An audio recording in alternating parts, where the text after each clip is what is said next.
Halo teman-teman semua, selamat datang di YouTube channel aku. Sebelumnya kenalin nama aku Ali. Nah, di video kali ini aku bakal bahas mengenai SNBP tahun 2024 nih. Dan uniknya lagi, di video kali ini aku bakal bahas mengenai hasil riset yang aku lakukan tentang faktor yang mempengaruhi SNBP tahun 2024. Jadi kita bisa lihat antara peringkat paralel atau eligible, terus kemudian faktor daerah, jumlah alumni dan juga keketatan per prodi itu yang mana sih yang mempengaruhi kelulusan SNBP tahun 2024? Terus berapa persen sih pengaruhnya ke kelulusan SNBP tahun 2024? Nah, buat teman-teman yang penasaran, jangan lupa ya untuk tonton video ini sampai akhir, jangan ada yang di skip, jangan lupa juga buat klik tombol subscribe dan bunyi notifikasinya juga supaya teman-teman dapat notifikasi apabila aku upload video terbaru lainnya.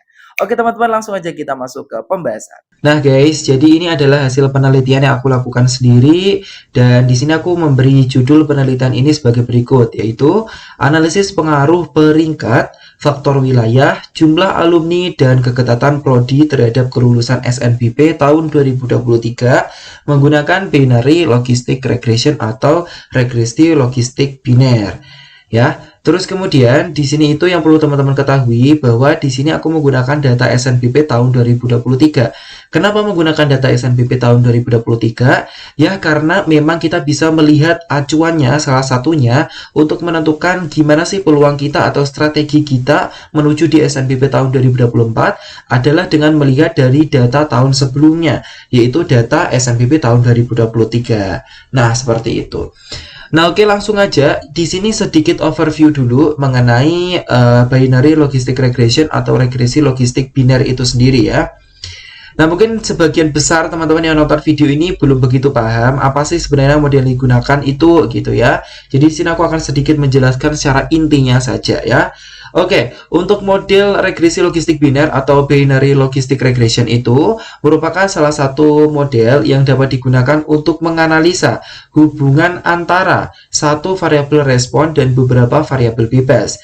Dengan variabel respon berupa data kualitatif yaitu bernilai 1 atau 0 ya, 1 dan 0 seperti itu. Nah, jadi intinya di sini aku pengen melihat antara hubungan antara variabel hasil pengumuman SNBP lulus atau tidak dengan beberapa variabel lainnya, yaitu ada faktor daerah tadi ya, apakah mempengaruhi kelulusan atau enggak, terus kemudian ada juga peringkat paralel, terus kemudian ada jumlah alumni dan juga keketatan prodi tersebut. Nah, jadi dari sini harapannya teman-teman bisa tahu nih kira-kira yang benar-benar mempengaruhi peluang lolos atau keterima atau enggaknya seseorang di SNBP itu variabel mana aja sih kayak gitu ya. Jadi teman-teman bisa tahu secara persisnya untuk mempersiapkan strategi ke SNBP tahun 2024 nanti ya, kayak gitu. Jadi harapannya semoga teman-teman terbantu nih dari hasil penelitian yang aku lakukan. Nah, seperti itu teman-teman. Nah, untuk modelnya nanti seperti ini ya teman-teman ya. Ini bisa dibaca sendiri ya teman-teman ya. Terus kemudian tentunya kalau sebuah pemodelan statistik pasti ada asumsi-asumsi yang harus dipenuhi ya. Di antaranya ada uji rasio likelihood, terus kemudian uji Wald, lalu ada uji goodness of fit. Nah, seperti itu. Oke, kita lanjut ke variabel penelitian. Untuk overview-nya nggak usah lama-lama ya, seperti itu. Nah, oke, lanjut variabel penelitiannya nanti adalah sebagai berikut ya. Ada 5 variabel penelitian yang aku gunakan ya. Di mana variabel yang pertama itu adalah hasil ya. Hasil ini merupakan hasil pengumuman SNBP tahun 2023. Dinyatakan lulus atau tidak lulus. Terus kemudian peringkat ini menyatakan peringkat paralel atau eligible. Terus kemudian seprovinsi yang menandakan bahwa apakah pendaftar tersebut mendaftar di PTN yang seprovinsi dengan daerah asal atau tidak. Jadi nanti jawabannya iya atau tidak ya. Keketatan adalah keketatan prodi tersebut pada tahun sebelumnya yaitu tahun 2022. Alumni berarti jumlah alumni yang diterima di PTN tersebut pada tahun sebelumnya yang lulus melalui semua jalur. Nah, kayak gitu. Nah, dan ini merupakan variabel yang udah aku input ke dalam SPSS atau software yang aku gunakan ya. Untuk sumber datanya ini data primer ya teman-teman ya, data yang aku peroleh sendiri melalui Google Form ya. Jadi aku mengumpulkan data dari teman-teman yang lolos maupun tidak lolos di SNBP seperti itu.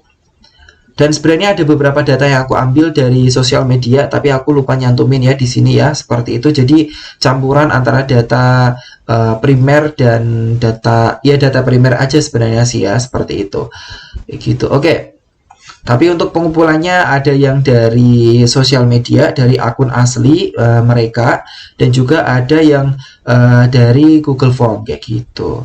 Dan untuk jumlah data yang aku gunakan 316 data, jadi udah cukup banyak ya. Seperti itu. Ini adalah salah satu contoh gambaran dari datanya ya. Ini contohnya yang pertama banget ngisi itu dia lulus di SNBP peringkat 1 paralel, daftar seprovinsi, keketatan prodinya 0,12% ya, terus kemudian alumninya 0 ya di PTN tersebut.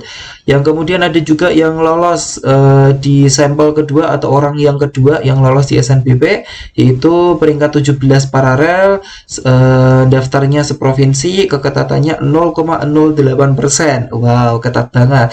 Jumlah alumninya 13 di PTN tersebut dan seterusnya ya. Oke, lanjut untuk software pengolahan datanya SPSS versi 25. Nah, kita lanjut ke analisis hasil pengolahan data ya. Nah, yang pertama di sini ada gambaran umum data. Jadi untuk data yang aku gunakan ada sebanyak 316 sampel dan diolah menggunakan software SPSS 25 dan tidak ada missing data ya, karena di sini tulisannya 100% ya, seperti itu. Terus kemudian untuk dependent variable encoding ini maksudnya cuma pelabelan untuk variabel respon, yaitu variabel hasil ya. Nanti dilabeli untuk yang tidak lulus itu 0, untuk yang lulus itu 1 ya, seperti itu.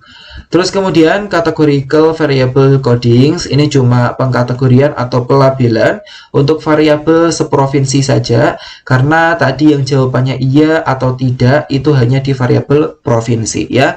Jadi untuk yang iya itu jawabnya 163 orang, yang tidak yang menjawab 153 orang. Nah, seperti itu. Oke, ini ada beberapa output lainnya ya. Terus yang paling bawah ini ada hasil pemodelannya ya. Untuk modelnya nanti adalah sebagai berikut ya. Jadi modelnya seperti ini ya, teman-teman bisa lihat sendiri ya, seperti itu. Terus kemudian ada uji rasio likelihood. Nah, di sini secara simpelnya uji rasio likelihoodnya ini sudah terpenuhi ya, seperti itu. Terus kemudian uji Wald ini menyatakan variabel mana aja sih, koefisien parameter mana aja sih yang dia itu signifikan ya. Dan di sini tuh ternyata ada satu yang tidak signifikan. Nah, di sini bisa dilihat dari tulisan H0 diterima ya. Di sini itu yang seprovinsi ini H0-nya diterima alias dia tidak signifikan ya. Nanti untuk penjelasannya bakal ada di akhir ya, teman-teman ya. Oke, uji goodness of fit ini juga udah memenuhi ya, seperti itu. Nah, model sesuai.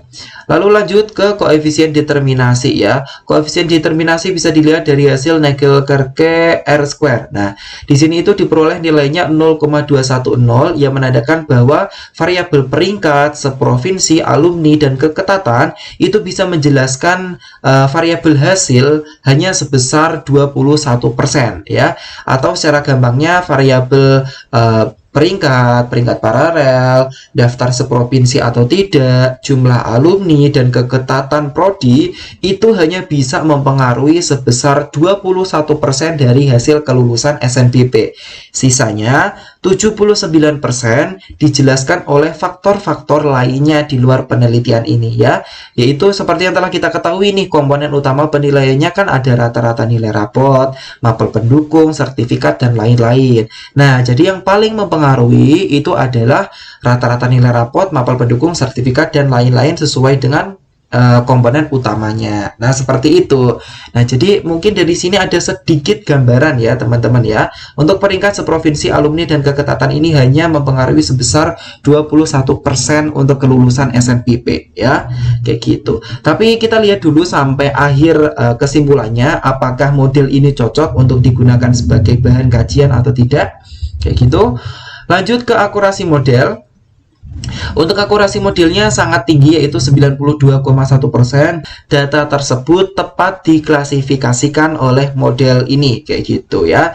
Dan di sini kita bisa lihat bahwa yang tepat diprediksi untuk yang tidak lulus itu 287 orang, yang tidak tepat diprediksi ada 1 orang. Kemudian yang tepat diprediksi lulus hanya 4 orang, yang tidak tepat 24 orang, ya kayak gitu. Jadi di sini untuk modelnya untuk memprediksi yang lulus itu sangat jelek ya teman-teman, seperti itu. Kayak gitu. Oke. Kita lanjut nanti untuk kesimpulannya ada di akhir ya. Jadi akan aku jelasin lebih lanjut. Ini interpretasi model bagian akhir ya, teman-teman bisa lihat ini ada informasi yang cukup penting menurut aku ya. Untuk interpretasi model ini bisa dilihat ya dari hasil pemodelan, hasil parameternya tadi, dan uji signifikansi parameter atau uji Wald ya. Nah, di sini adalah hasil yang paling menarik ya buat teman-teman semua ya. Yaitu yang pertama ya, variabel peringkat memberikan pengaruh negatif yang signifikan terhadap variabel hasil. Jadi, kesimpulannya adalah jika peringkat semakin tinggi nilainya alias peringkat bawah ya, katakanlah teman-teman nih ya, kalau peringkat teman-teman ada di peringkat 100 itu kan peringkat bawah ya, alias nilainya tinggi ya. 100 kan nilainya tinggi, peringkat 100, tapi kan termasuk peringkat bawah tuh karena peringkat 100 ya. Jadi peluang SNBP-nya akan semakin rendah. Namun jika peringkatnya nilainya itu rendah ya, peringkatnya itu nilainya rendah atau peringkat atas nih ya, sampai lari-lari tulisannya ya, peringkatnya atas ya, katakanlah teman-teman peringkat 1, 2 atau 3. Nah, itu kan nilainya rendah nih, 1, 2 atau 3, tapi kan termasuk peringkat atas ya. Maka peluang lulus SNBP akan semakin tinggi. Nah, terus kemudian yang kedua, variabel seprovinsi 1 alias variabel seprovinsi yang dikategorikan atau dilabeli 1 ya, memberikan pengaruh positif tidak signifikan terhadap variabel hasil. Jadi kesimpulannya, jika pendaftar memilih PTN yang tidak seprovinsi dengan SMA asal, maka tidak akan berpengaruh secara signifikan terhadap kelulusan di SNBP tahun 2023. Begitu juga tahun 2024 ya.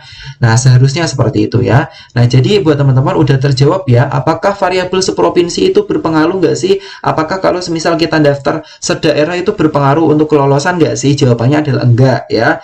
Berdasarkan penelitian ini jawabannya tidak berpengaruh ya. Dan hal ini juga udah disampaikan oleh Kepala Eksekutif SNPMB BP3 di sosialisasi SNBP kemarin. Sebelum pengumuman kelulusan ya, H-1 sebelum pengumuman kelulusan SNBP kalau nggak salah ya, atau pada saat sosialisasi pembukaan SNBP, aku lupa, nanti teman-teman cari sendiri. Nah, di situ udah dijelasin. Nah, di situ dijelasin bahwa memang daftar di PTN yang seprovinsi dengan SMA itu tidak mempengaruhi kelulusan gitu secara signifikan ya. Udah dijelasin pada saat sesi tanya jawab kalau nggak salah ya, nanti teman-teman cari aja videonya ya. Jadi ya sudah cukup terbukti juga statement dari Ketua Pelaksana Eksekutif SNPMB dengan salah satunya penelitian ini ya, kayak gitu. Tapi perlu kita perhatikan lagi apakah penelitian ini akurat untuk dijadikan acuan ya. Oke. Terus kemudian yang ketiga, variabel alumni memiliki pengaruh positif yang signifikan terhadap hasil variabel hasil.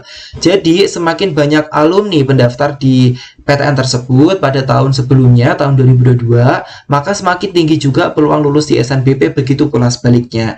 Nah, ini seperti yang telah kita ketahui ya, bahwa alumni itu berpengaruh guys terhadap kelulusan SNBP. Jadi semakin banyak alumninya, semakin besar kita peluang lolosnya di SNBP. Ataupun sebaliknya, kalau semakin kecil ya berarti peluang lolosnya lebih rendah dibandingkan yang memiliki alumni yang banyak, kayak gitu. Yang terakhir, variabel keketatan. Kira-kira keketatan itu berpengaruh nggak sih terhadap kelolosan atau peluang lulus di SNBP gitu ya. Variabel keketatan memiliki pengaruh positif yang signifikan terhadap variabel hasil. Jadi, semakin tinggi nilai keketatan prodi tersebut, maka semakin tinggi pula peluang lulusnya di SNBP. Begitu pula sebaliknya. Nah, jadi untuk keketatan ini sudah sesuai juga dengan teori yang ada. Semakin tinggi keketatan, berarti semakin besar peluang lolos. Kalau semakin rendah, berarti semakin kecil peluang lolosnya. Kayak gitu. Terus kemudian, nilai koefisien dari variabel keketatan lebih tinggi dibandingkan dengan nilai koefisien variabel lainnya, yaitu 3,095. maka variabel keketatan memiliki pengaruh yang jauh lebih tinggi terhadap variabel hasil. Yang secara gampangnya bisa diartikan bahwa keketatan prodi tersebut di tahun sebelumnya itu memiliki pengaruh yang lebih tinggi dibandingkan dengan pengaruh alumni ataupun daerah tadi ya, yang provinsi atau tidak, terus kemudian peringkat paralel. Nah, seperti itu. Jadi teman-teman usahakan pilihlah prodi yang tidak terlalu ketat biar peluang lolosnya semakin tinggi. Oke, kita lanjut yang selanjutnya, yaitu ada saran ya. Meskipun penelitian ini sudah cukup bagus ya hasilnya, yaitu akurasi modelnya lebih dari 90% bahkan ya. Namun perlu diperhatikan juga bahwa koefisien determinasinya sangat rendah ya, yaitu tadi cuma 21% ya, alias variabel-variabel yang digunakan itu cuma bisa mempengaruhi sebesar 21% saja ya terhadap pemodelannya. Nah, terus kemudian selain itu, data kelulusan SNBP yang tidak lolos dan juga yang lolos itu jumlahnya tidak seimbang ya.